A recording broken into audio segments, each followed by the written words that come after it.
they asked me to drive to the valley, which nobody really likes to do, but drive to the valley and sit with Kevin Feige and Louis D'Esposito and the Russos and all that. And they laid out the story for me, and that was amazing. And it was after I had already said yes to the role. So we had done a couple of little teasers, but it wasn't really much.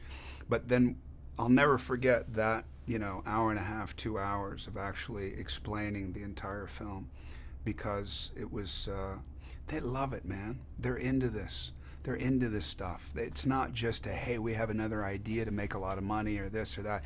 These are like real Marvel fans, comic book fans who get together in Palm Springs or wherever they go and flip burgers and sit there and geek out on the next possibility of another story that they can create based on a comic. So I trust them in that way, where the integrity of the comic and the story is going to manifest in the best way possible.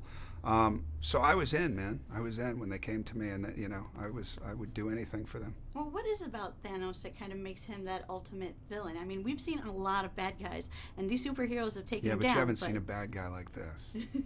What is it about him? Well, you know, he's all powerful. He comes from dysfunctional, at least in his mind, you know, beginnings, and he's presented not as a normal or one of his society. He's kind of like Perfume. If you ever read Patrick Susskind's Perfume, you know, he's deformed in that way. So he had a reaction to that deformity, but he also had a great intelligence behind it, and how he sees what his desire is starts to make sense when you watch the movie, but how he manifests it is horrendous.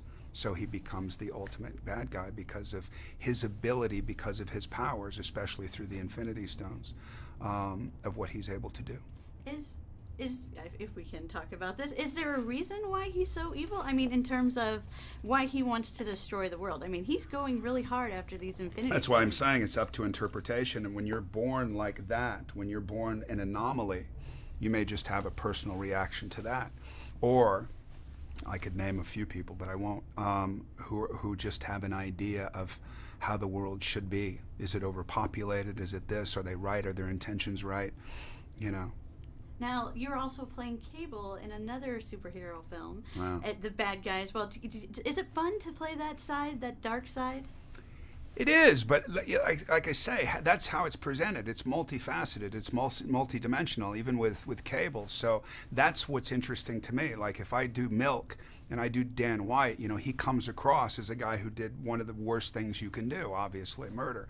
But if you get into his life and you start to see these different possibilities of being able to want 5 mothers in the theater to fix him, that makes it a little more interesting than if you were to just, you know, do something bad.